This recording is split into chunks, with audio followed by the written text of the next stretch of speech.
sé que mi Cristo vive. En la palabra de Dios, la Biblia, hay un mensaje para ti, para mí y para toda la humanidad, el Evangelio de Jesucristo. Certeza es la razón, la existencia. Certeza es el alfa y omega. Un mensaje para ti.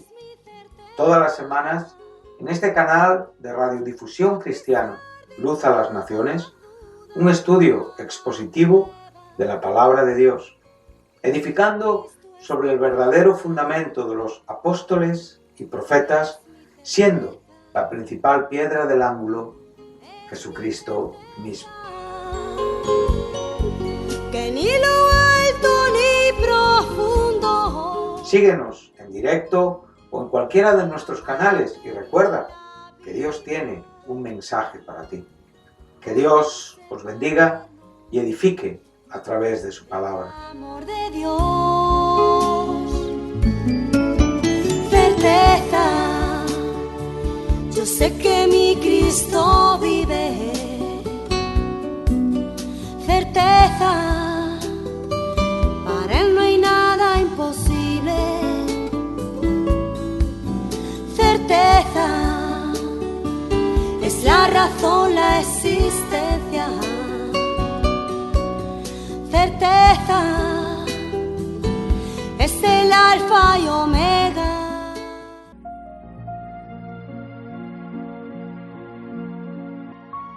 Bueno, es para mí un placer saludarles de nuevo en este programa de esta semana de un mensaje para ti que emitimos desde Radio Luz a las Naciones y en el cual, en lo que es mi apartado, estamos estudiando la primera carta del apóstol Pablo a los Corintios y lo estamos llevando a cabo en una forma sistemática, usando pues una exposición de la escritura en la cual vamos explicando versículo tras versículo. Hemos hecho una pequeña parada en los programas que llevamos compartiendo con ustedes esta primera carta a los Corintios para explicar un poquitín el término llamado. Sabemos que la Biblia nos enseña que en esta carta que el apóstol escribe, sabemos que es la primera de las mayores, junto con Romanos y Segunda de Corintios, escrita aproximadamente en el año 55 después de Jesucristo, en su tercer viaje misionero, habiendo escrito antes Gálatas y las dos cartas a los tesalonicenses.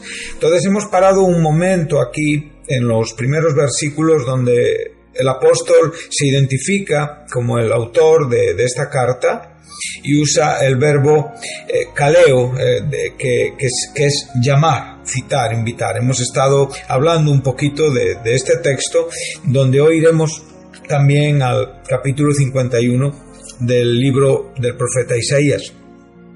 Él dice llamado a ser apóstol de Jesucristo, el hermano Sóstenes, que está incluido también en lo que aquí está tratando de presentarse a esta iglesia, que si Dios permite, pues hablaremos también de ello en programas posteriores, a la iglesia de Dios, a quien está dirigiendo esta carta que tiene una ubicación física, Corinto.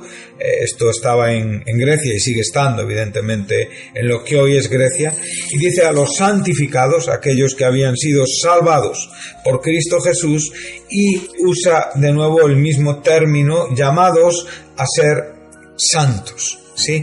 Entonces hemos estado un poquito hablando acerca de la importancia de este término, del valor de este término, y de cómo aquí se nos presenta pues la soberanía de Dios en una manera majestuosa, llena de belleza, que nos ofrece pues una seguridad, un descanso, una edificación a nuestras almas. Pablo siempre tiene muy en mente este estilo de escribir literario, ¿verdad? O sea, esta es doctrina, digamos, paulista, ¿sí? Podemos por un momento recordar que, como hemos estudiado el término llamar tiene algunas variaciones en cuanto a lo que es el transcurrir progresivo del conjunto de las Escrituras. Y hemos dicho que en lo que es el Antiguo Testamento, la expresión llamar pues nos significa o lleva una connotación en la que las cosas suceden en virtud de aquel que las llama a suceder. O sea, Dios dice las cosas y por el poder inherente e implícito de la propia palabra de Dios, todo es como Dios quiere, y lo hemos visto tanto en la creación, como en el llamado a hombres, como en el llamado a un pueblo, como en el llamado incluso a reyes paganos para actuar conforme a lo que la voluntad soberana de Dios requería. Y esto es algo que claramente en el Antiguo Testamento podemos ver con total claridad.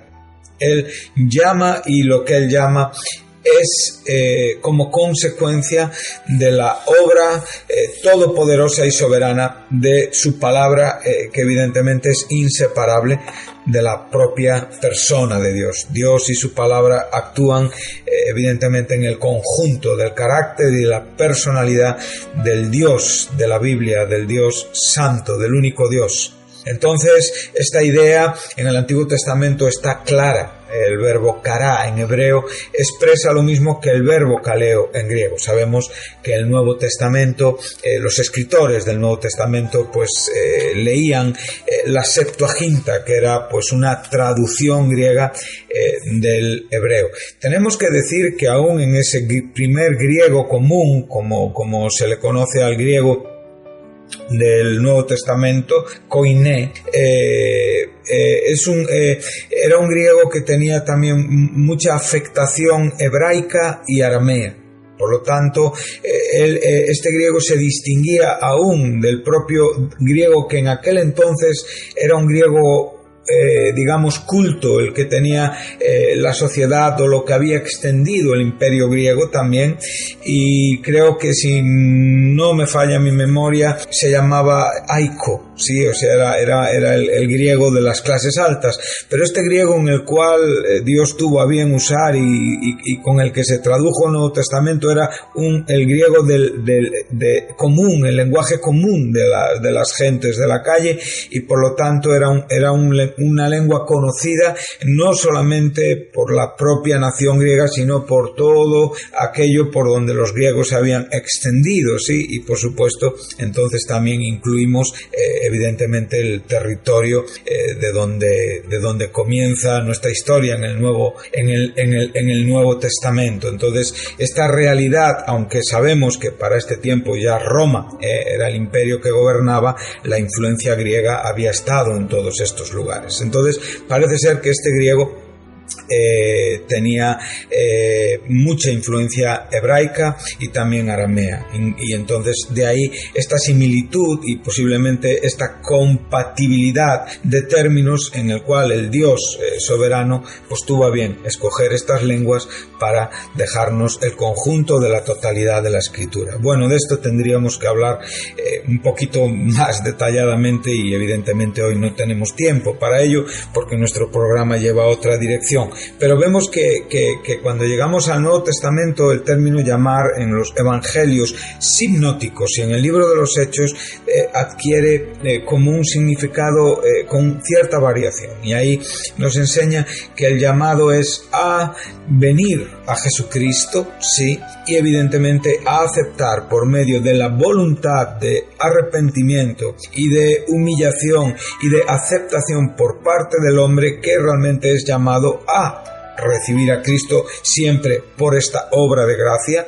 Nadie puede venir al Hijo si no es traído al Padre, y nadie puede ir al Padre si no es llevado a través del Hijo. Nadie puede ser convencido de pecado, justicia y juicio si el Espíritu Santo no lleva a cabo esta obra. Esto está muy claro, o sea, la soberanía en ningún momento es negociable, esto está intacto, está perfecto siempre, pero la idea tiene una pequeña variación. Entonces, no solamente implica el venir para recibir a Cristo, sino también implica el resultado de esta conversión, que es después una vida de servicio, ¿sí? Entonces, vemos que este término kaleo, pues también en este contexto de los evangelios sinópticos y el libro de los Hechos, pues tiene esta pequeña variación que a veces pues nos cuesta equilibrar en cuanto a lo que es la soberanía con su llamado.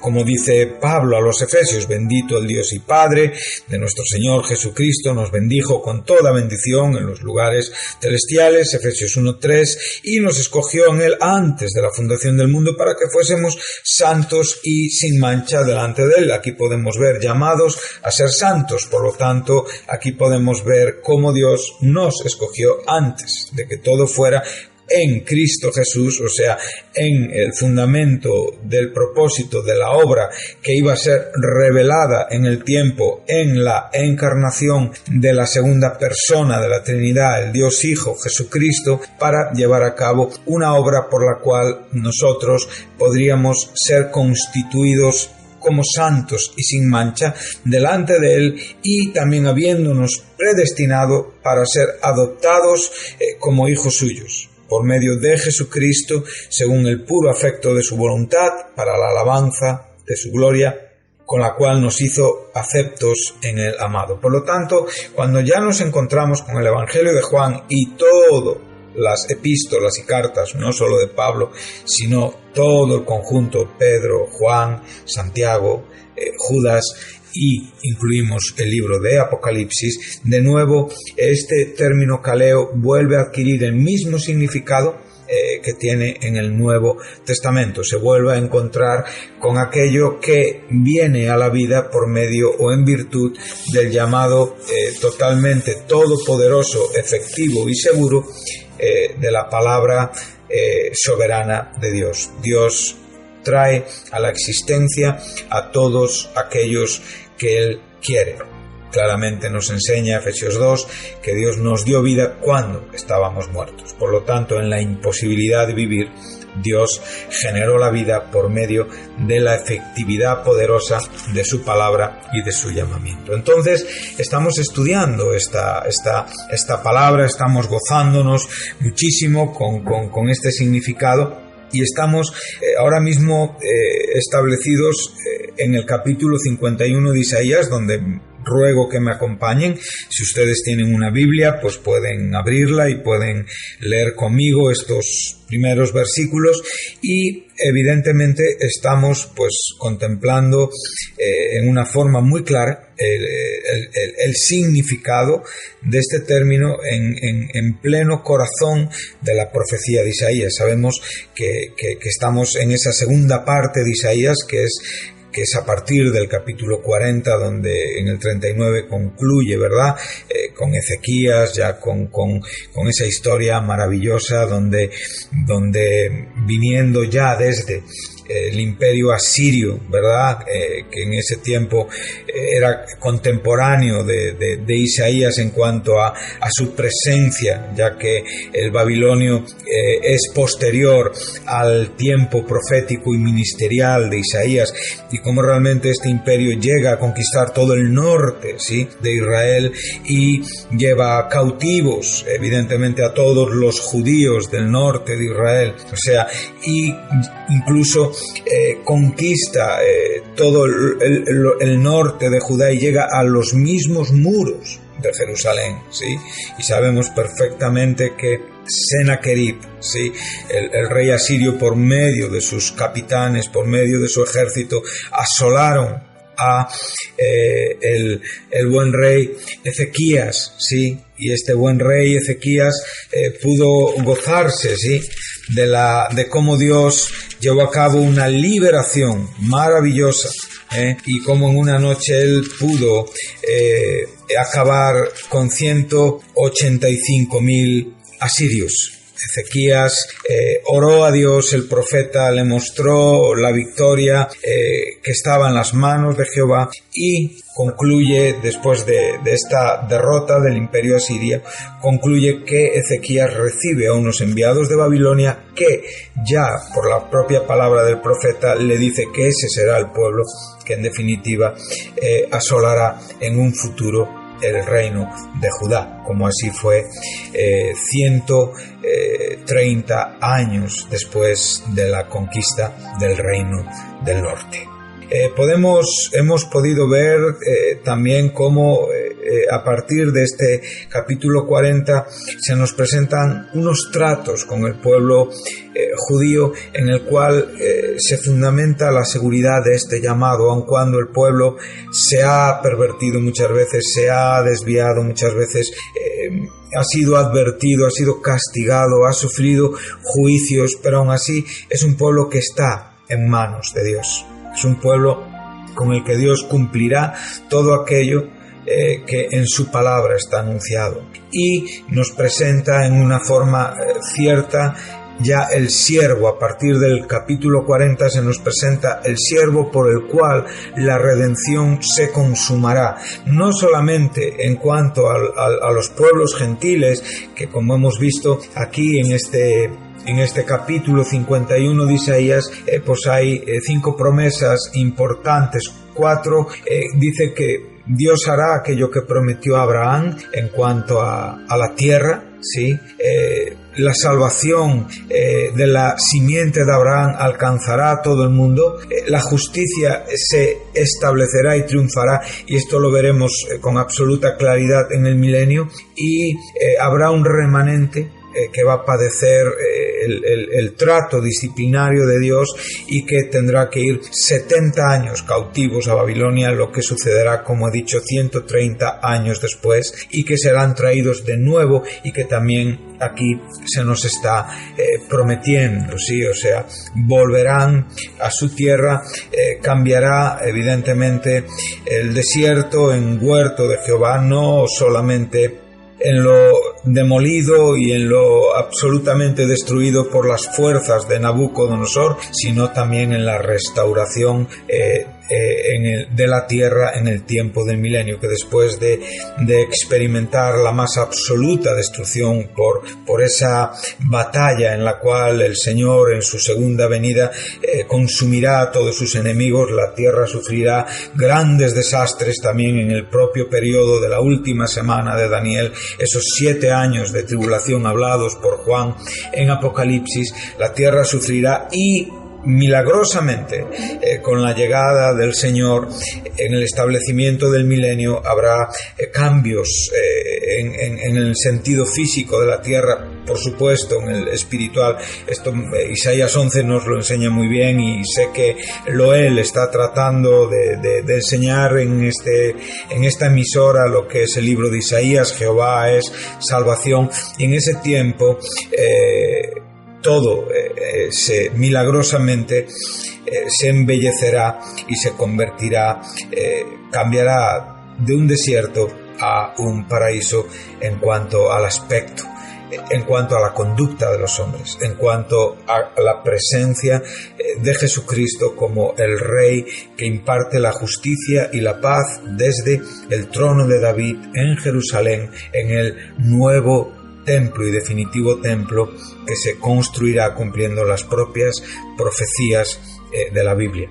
Entonces vemos que esto está aquí profetizado. Vemos como Dios levanta a un rey pagano que no conoce su voz, Ciro, que 180 años después de que habla Isaías, realmente es el encargado de que el pueblo de Dios inicie su regreso por medio de Nehemías, por medio de Esdras, Ageo, Zorobabel, sí, en la profecía de Zacarías, también del propio profeta Ageo, incluso Malaquías nos hablan de ese tiempo.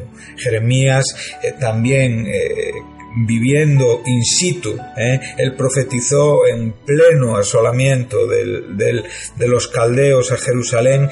Él habló de que aceptaran la palabra de Dios, que ya había sido enseñada y escrita, y que con seguridad ellos regresarían, que tenían que vivir años de cautividad. Y sabemos que Daniel, que vivió en esa cautividad, abrió un día los libros del profeta Isaías y pudo ver con absoluta exactitud el cumplimiento de estas palabras y también transmitir esperanza a este pueblo, un profeta que no solamente vio el regreso, sino que pudo asistir al comienzo físico del gobierno gentil en la cabeza de la estatua, que era esa cabeza de oro que era Nabucodonosor, y que evidentemente también pudo ver la última semana que era a la que este mundo asistiría, previa al regreso glorioso de nuestro Señor Jesucristo. Él vio 70 semanas que son, como sabemos,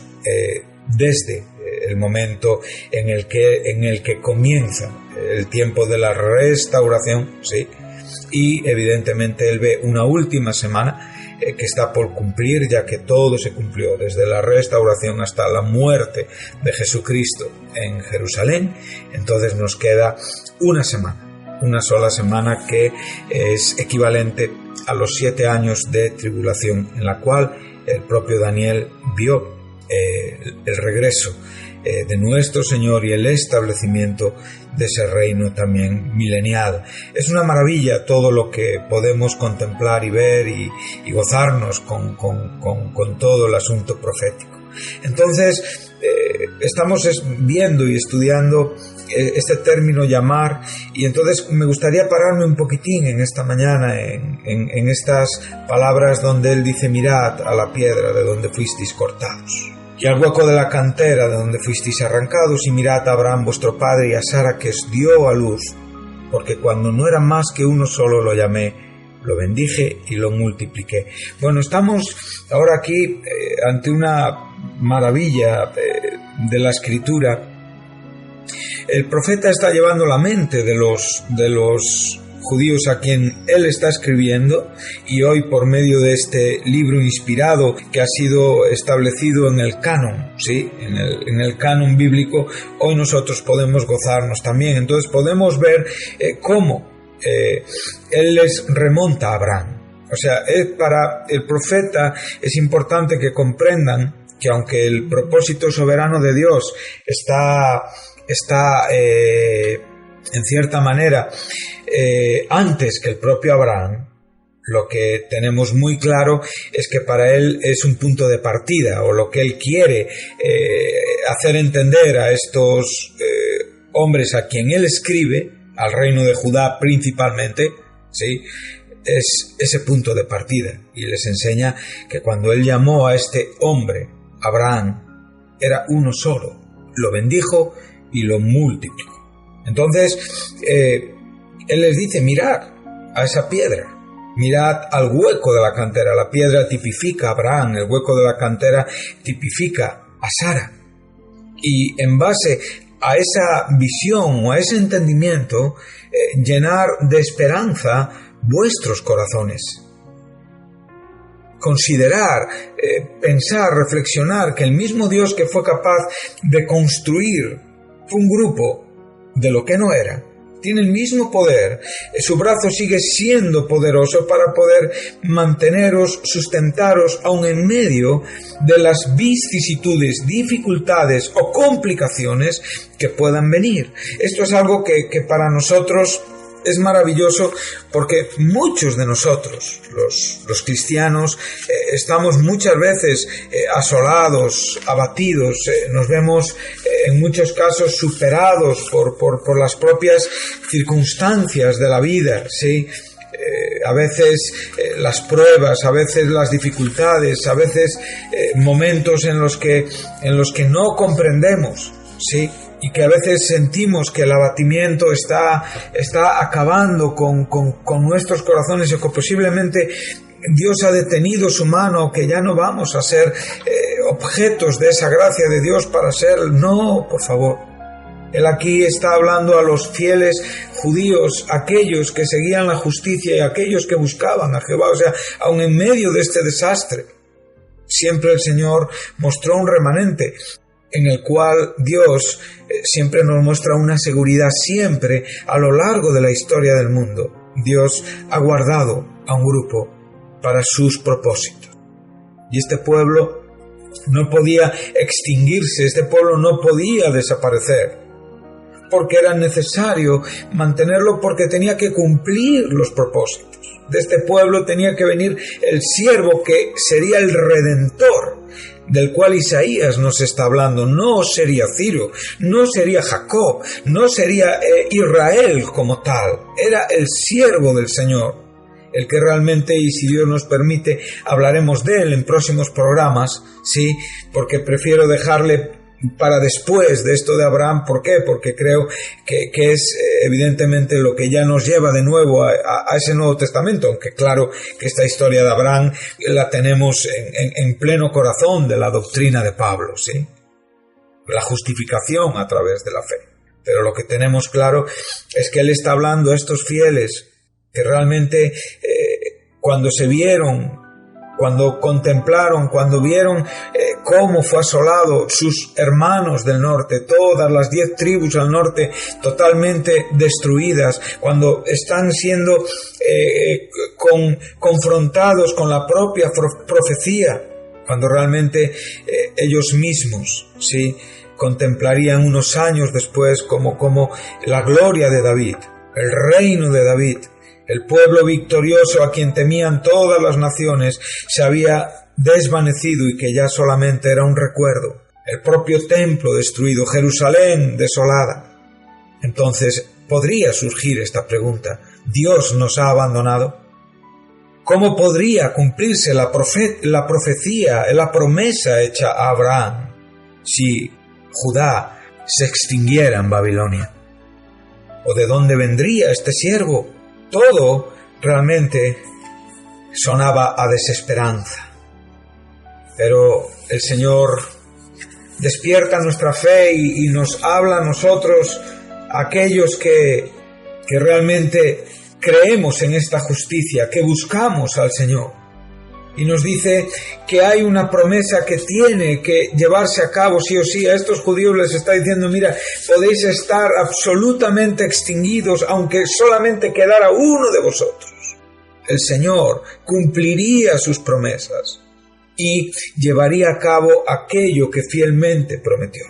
Y por eso nos está dando la semejanza, ¿sí?, y la comparativa con Abraham y con Sara en cuanto a su imposibilidad, no solamente de que era uno cuando fue llamado, sino realmente hasta la propia imposibilidad por edad, por vejez y por esterilidad, y que por lo tanto, si él fue capaz de hacer muchos de uno y haría muchos de uno, él cumpliría las promesas a este pueblo, aunque este pueblo por un momento pareciera estar absolutamente concluido y terminado. Me gusta mucho, y quizá hoy termine con ustedes con este texto del Nuevo Testamento, porque dice el apóstol Pedro en su primera carta: bendito el Dios y Padre de nuestro Señor Jesucristo, que según su grande misericordia, solamente por su propósito redentor, por su amor misericordioso, hizo posible que renaciéramos a una esperanza viva.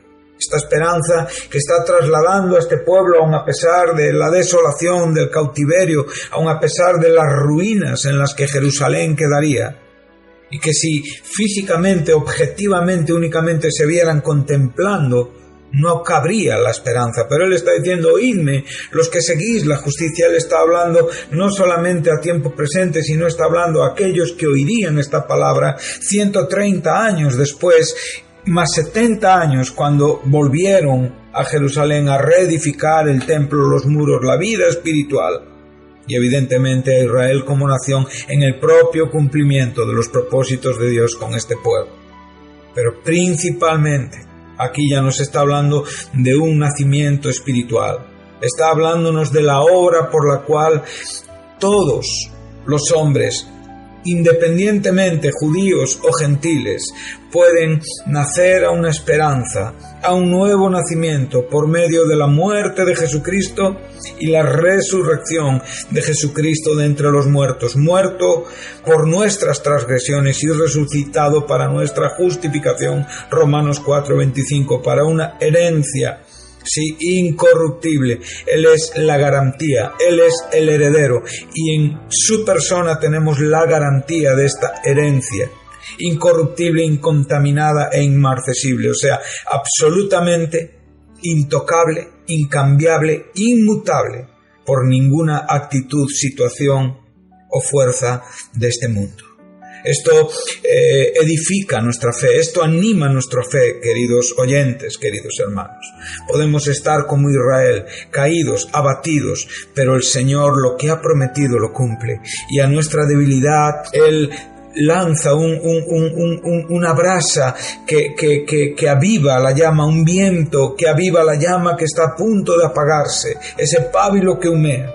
Y por la persona de Jesucristo, nuestra fe de nuevo se enciende y contempla evidentemente la verdad esperanzadora a la que somos llamados, reservada en los cielos para vosotros, que sois guardados por el poder de Dios mediante la fe para alcanzar la salvación que está preparada para ser manifestada en el tiempo postrero. Que Dios les bendiga y abracemos esta esperanza y continuaremos en el próximo programa. Gracias.